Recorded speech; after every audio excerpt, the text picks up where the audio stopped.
Chest பெயினுக்கும் neck பெயினுக்கும் வந்து relation இருக்குது அப்படின்னு சொல்கிறாங்க, அது உண்மையா? ஸோ இப்போ ஒரு பெயின் எடுத்திங்கன்னா அது ரெஃபர்ட் பேட்டர்ன் ஒன்று இருக்கும் சார். ரெஃபர்ட் பேட்டர்னா ஒரு இடத்துல வலி இருக்கும், பட் அதோட பெயின் வந்து வேறு வேறு இடத்துல ரெஃபர்டாக தெரியும். ஸோ அந்த மாதிரி வந்து ஹார்ட் அட்டாக் வந்தாலும் சரி, இல்லை நெக் மசில் ஸ்ட்ரெயின் ஆனாலும் சரி, சில சிம்டம்ஸ் ஒத்து போகும்.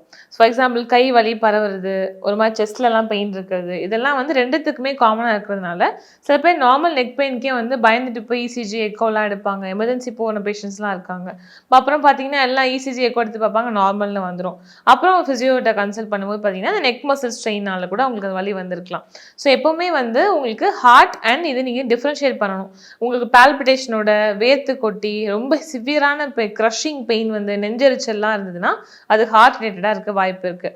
அதே ஒன்லி நெக் மசில் பெயின், செஸ்ட்டில் லைட்டான வலி, கையில் வந்து வலி பரவுது அப்படின்னா அது நெக் பெயினோட ரேடியேஷனாக கூட இருக்கலாம். ஸோ ரெஃபர்ட் பெயின் அப்படின்னு சொல்லுவோம். ஸோ நெக்கோட ரெஃபர்ட் பெயினுமே இந்த மாதிரி ட்ராவல் ஆகும். ஸோ